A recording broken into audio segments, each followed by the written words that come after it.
In today's news, BVI mourns the passing of cultural icon EILEENE Parsons. Government launches $8 million plan to fix leaks, restore supply, and modernize water systems. Visiting Canadian engineer says the BVI's water leaks are massive, and Deputy Governor urges public servants to lead with passion. These and more stories when To It for News returns.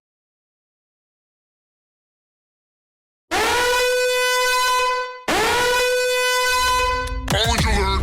Orange alert! Fire is spreading across the BVI. The fastest, most reliable, and affordable fiber internet service is here for you.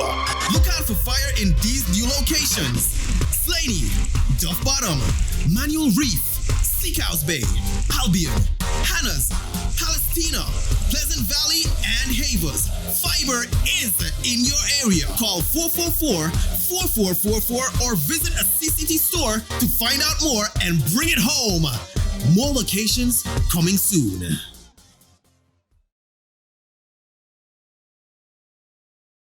Just give me my service. Yeah. Just give me my service.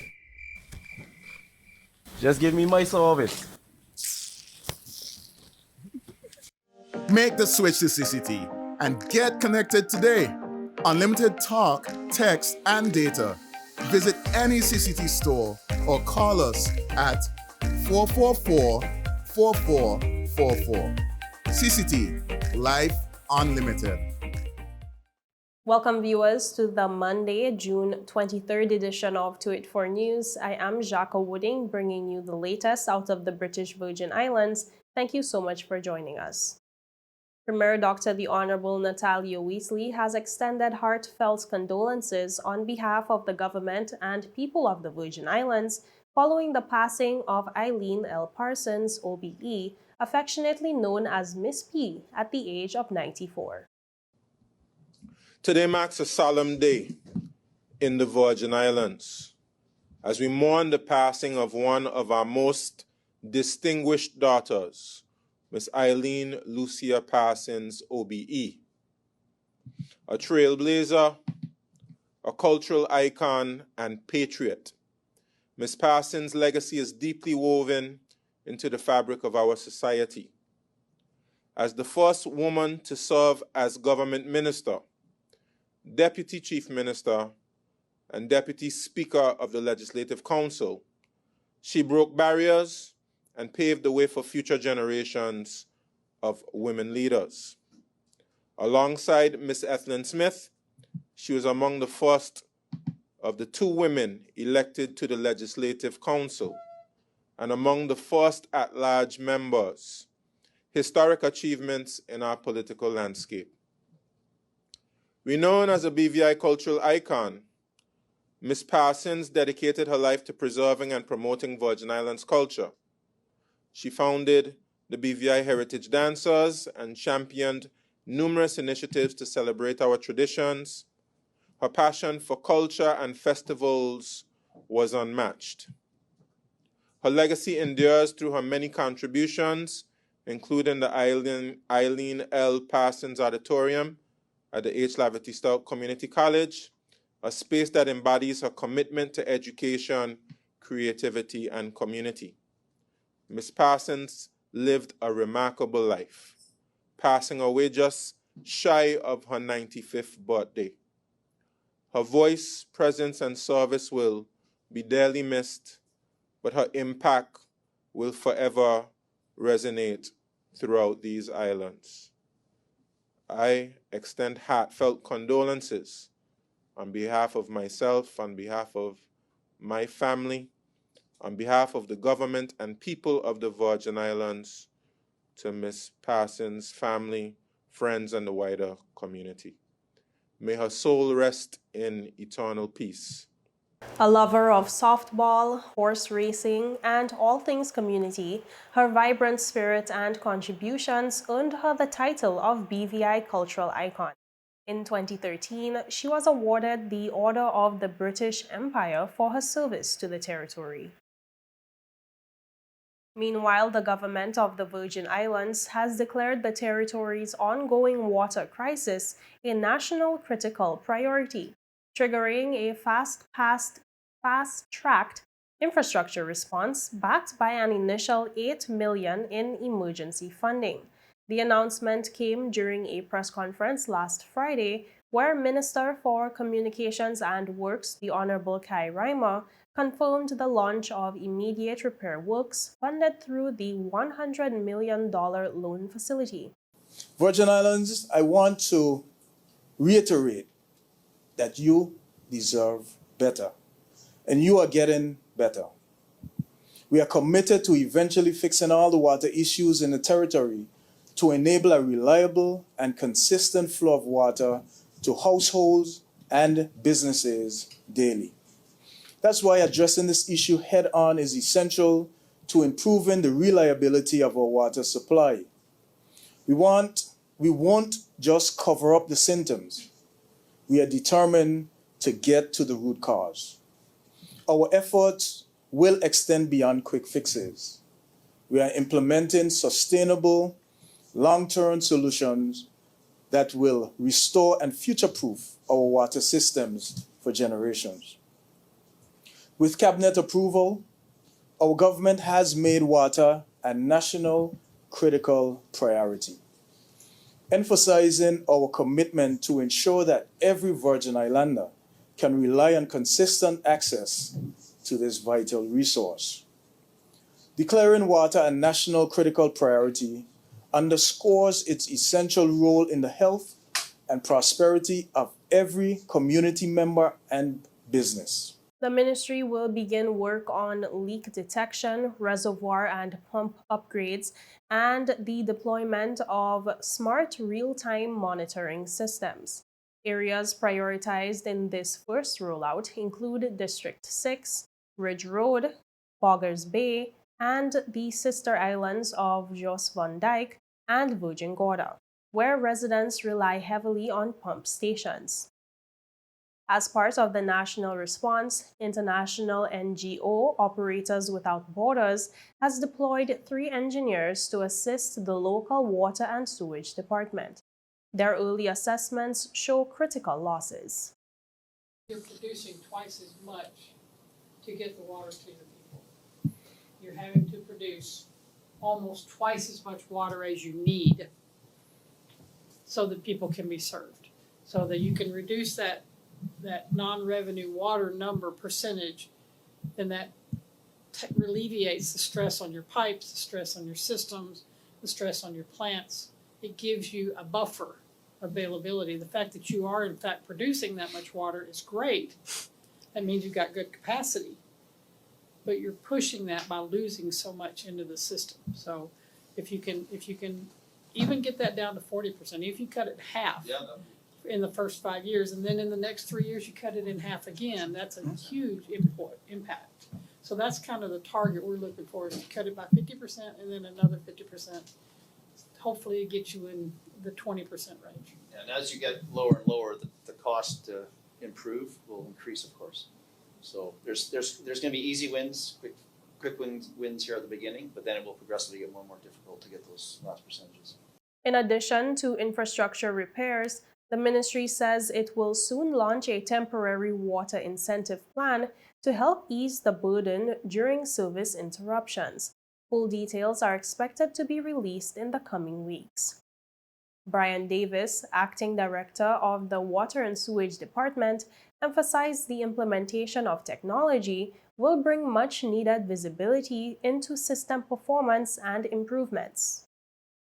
As the minister said, we're currently doing a number of things between the ministry and the department in terms of leak detection. Active leak detection is one, as well as getting the reservoirs fixed, getting the system fully meterized. Once you have full instrumentation, then you would have a clear understanding of what is happening with demands and supply and so on. So once those projects are rolled out, we'll be in a better position to tell you exactly where and how things are improving. The government also signaled its intent to pursue additional funding based on technical assessments and local demand.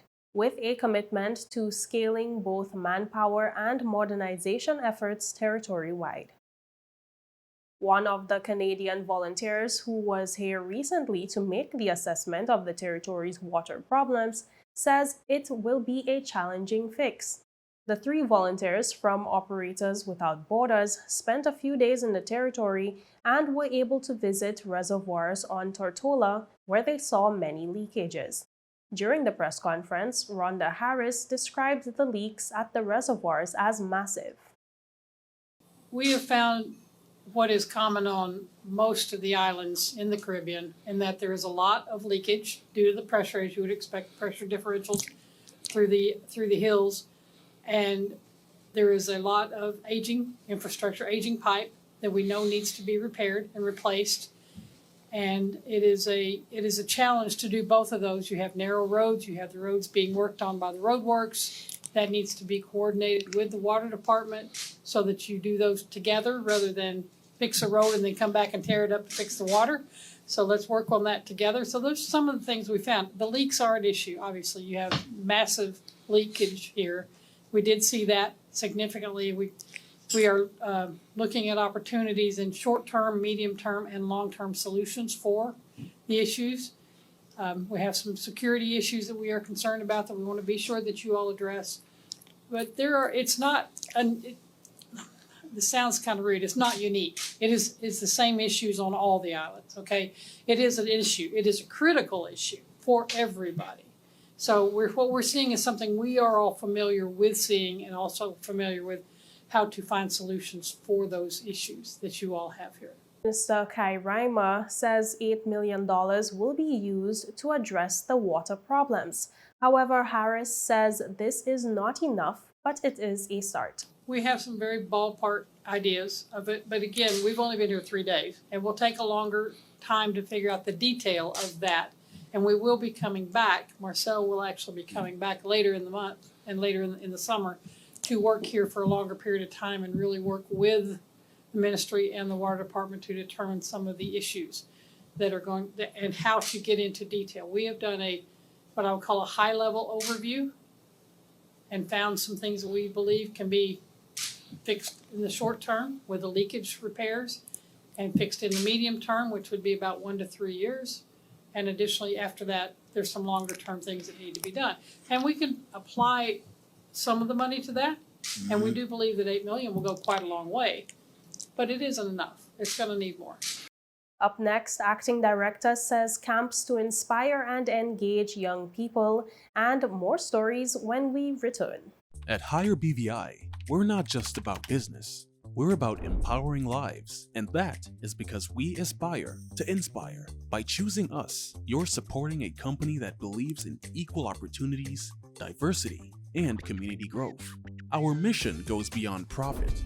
It's about providing HR solutions, fostering talent, and leaving a positive impact. Join us in building a better future, a better BVI.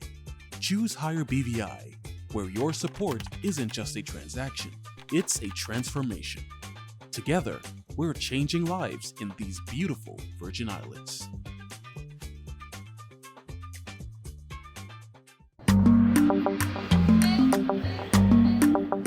Yo, everything good, Dad? Aye. This thing got me one way, Daddy. What you mean? Ever since I hook up with this thing, can't eat, I can't sleep. This is the first thing I touch it when I reach home. What you really? Hey, this ain't like you, you know. Dad, this thing got me staying home, keeping out of trouble me. Wow.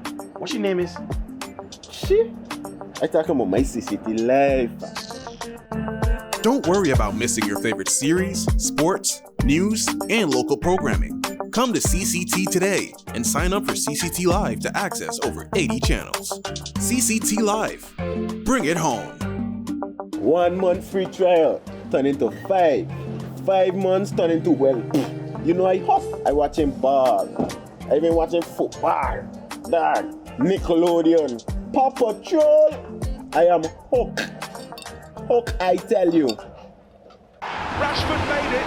Manchester United have come from behind to lead. At home or on the go, watch CCT Live. Download our app and carry your favorite TV shows, news, or live sports anywhere you go. Visit cctbvi.com/live, select your package, and tune in. Welcome back, and thank you so much for staying with us. In his monthly message for the month of June, Deputy Governor David D. Archer Jr. emphasized the importance of passion, love, and commitment in the public service mindset. Reflecting on his own experiences, he stressed that true public servants are driven not by personal gain, but by the desire to help others, make a positive impact on the Virgin Islands, and create a welcoming environment for everyone they serve. Archer encourages individuals to look beyond themselves and consider how their work can benefit future generations. To be very honest, I was not quite sure what I should talk about. But before I sat in my chair, I engaged with someone and I asked them about their job. And I said, "Do you like your job?" And they said, "Yes, I do." And I said, "What do you like about it? And what makes you good at it?" The answers allow me to transition into what I want to talk to you about, which is the public service mindset. First thing first, you have to have a passion about what you do. That passion might also feel like love. For me, it's been being able to help people achieve their goals, achieve their dreams. But fundamentally, it's really about how do we show up every single day? What do we do not for ourselves, but what do we do for others? What do we do to create smiles, create hope, but ensure that every person that we touch, every person that demands of our service or attention, they feel as if we want to help them. So what is the public service mindset? It is deeply rooted in passion, in love, in commitment, not for the work, but for what the work allows you to do, to help people, to make the BVI better, to make the person, young or old, who might travel from Jos Van Dyke or Virgin Gorda, who walk into your doors, feel warm and welcome. It is actually making decisions that's not in the best interest of yourself, but of the overall Virgin Islands. At some point, your mindset should ask you this: what am I doing now that will make the generations after me better? Meanwhile, the Department of Youth Affairs and Sports is seeking to ensure the youth is engaged while out of the classroom this summer. Acting Director Shaunis Leonard, during a recent Virgin Islands Voice program, stated that they will be hosting 4 summer programs for children of different age groups, with the first one to be held on July 8th. So we have the first one, our STEAM camp, which is offered for children between the ages of 5 through 12. And the camp takes place from the 8th of July through the 1st of August at a cost of $60. We have multiple locations on Tortola. So we have the location at Enos Adams Primary School, Edith Catliff Pre-Primary School for Central, and Francis Letson Primary School for the Eastern area. In Virgin Gorda, we have Brigada Flax Educational Center, Primary Division, and in Anegada, we have that location at Claudia Quickie Educational Center. In Jos Van Dyke, we have the location at Jos Van Dyke Primary School. So with that particular camp, we have a series of STEAM activities, which also includes swimming, cultural activities, as well as exhibitions, field trips, and so much more for our young people. As it relates to our multi-sport camp, that is for children between the ages, or I should say young people between the ages of 5 through 16. And we offer this camp for persons who want to enhance their athletic skills in various sports such as volleyball, football, softball, baseball, and basketball. And this won't be possible without the partnership of the various sporting organizations. And this camp runs from the 8th of July through the 1st of August, so for 4 weeks, and a cost of $60. And this will also have exhibition games and a fun day attached to it as well. The acting director also said that the department recognizes the importance of nurturing creativity, and this camp will accommodate children between the ages of 13 and 17. And we are in collaboration, with a various number of local businesses who will come on board to offer services in the area of musical production, bass guitar instruments, dance, culinary, and film and photography. So this is scheduled for 2 weeks. That the dates are the 8th of July through the 18th of July. And this is only for a small fee of $40. And then we have the robotics summer camp, which is for young people between the ages of 13 through 18. And this is at cost for $60. And this will take place at the Elmore Stout High School, L-shaped building. And all of these camps are small costs, but they are inclusive of T-shirts as well. In terms of registration, parents, guardians can register the children, at the Department of Youth Affairs and Sports. If you have access to your emails, we can send you the application forms there. Additionally, we also ask parents to bring along their child's NHI card for registration purposes as well. So we encourage parents to take advantage of this opportunity. We have 4 camps, and it's a great opportunity for young people to be engaged this summer. Viewers, with that, a quick word from our sponsors, but stay tuned because up next, we look at the 6 contestants confirmed for the 2025 Prince and Princess pageant. Stay tuned.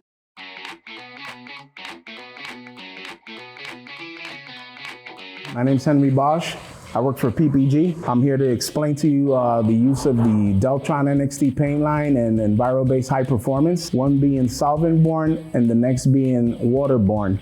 The difference is that one is totally manufactured with rosins and thinners and all the good stuff that solvents bring versus our new technology, which is waterborne, which is 100% latex. What we're gonna do is that we reduce the solvent-borne with a DT885, which is a mid-temp reducer, and the waterborne uses T494, which is a waterborne reducer. We will today be using either DCU 2042, which is a speed clear, or we will be using DCU 2021, which is a classic. We have here our equipment. We have 8-ounce measuring cups, and we also have our 32-ounce mixing cup. We will also have with us our Venturi. This is a blower for us to dry the waterborne paint, which speeds up the process.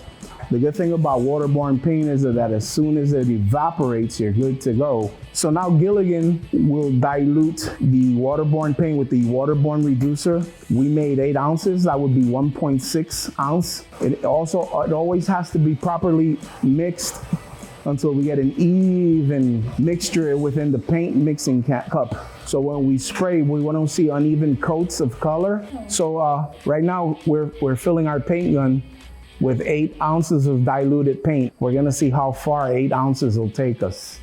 Waterborne paint seems to look blotchy on your first coat. Don't pay no mind to that. Don't try to achieve full coverage on your first spray. Excellent. Let it dry. So the process in waterborne is 2 even coats, and then we have what we call a dust coat.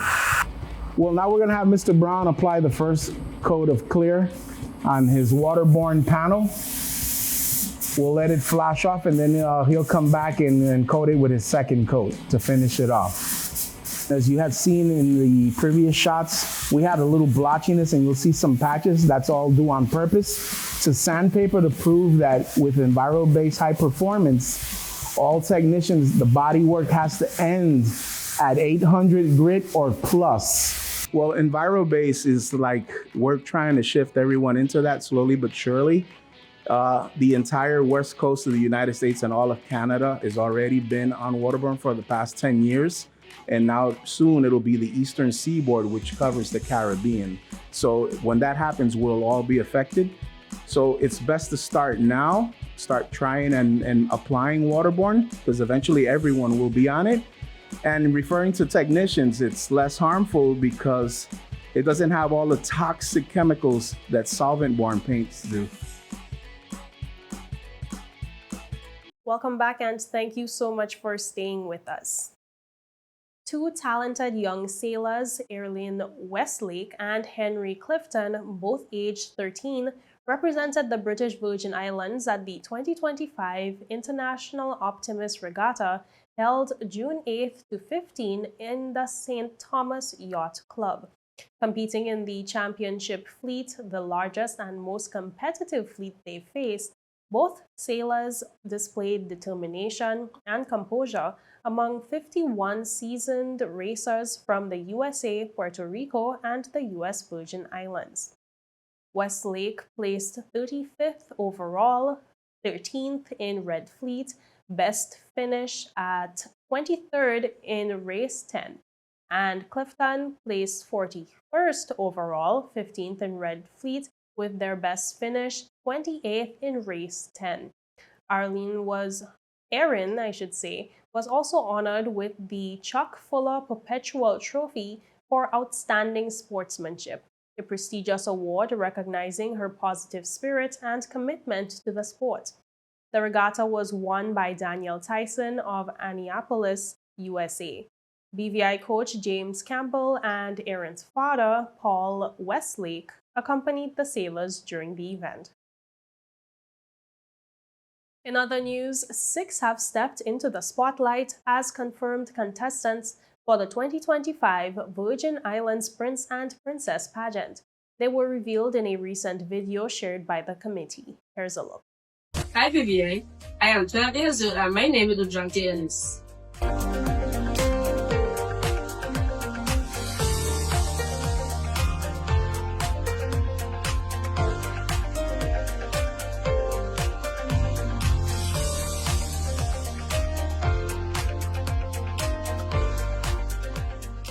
Hi BVI, I am Anthony Baker and I am 12 years old.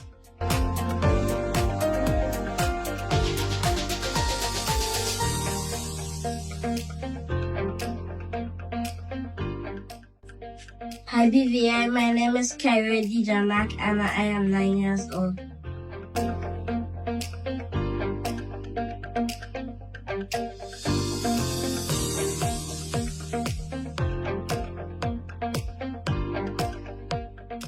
Hi BVI, I am 11-year-old Soraya Monet Stevens.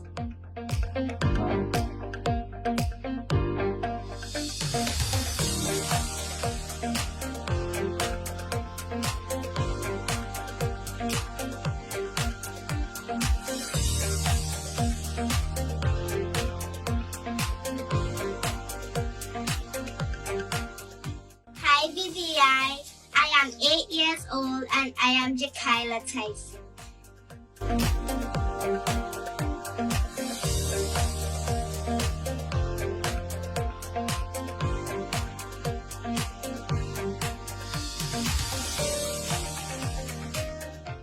Hello, British Virgin Islands. I am Lene Forbes and I am 12 years old.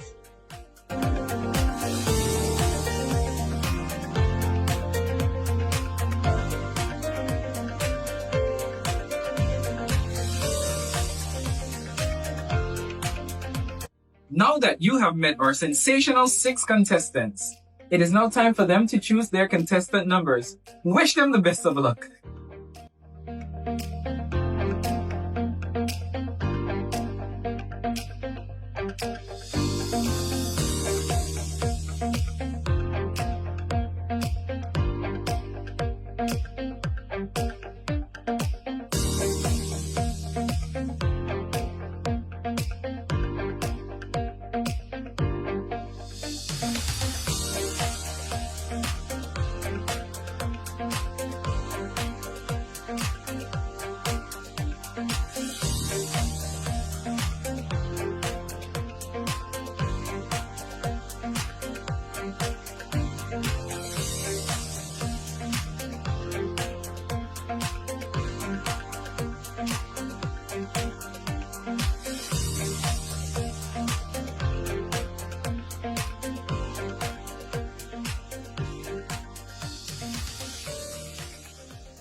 Each year, we challenge our contestants to be as creative as possible in our creative segments.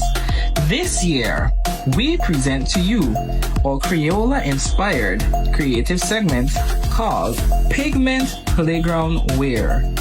Contestants will be judged on their ability to create a fun and creative monochromatic Crayola-inspired ensemble that is made from a color that was pre-selected. The item must be ready to wear, and contestants are free to be as creative as possible. And viewers, that's it for today's news roundup. Be sure to follow us for daily news updates at 284media.com. Like us on Facebook at 284media and 284BVI on Instagram and X, formerly Twitter. I'm Jacko Wooding, and I will see you again tomorrow. So have yourself a safe and enjoyable evening. Goodbye.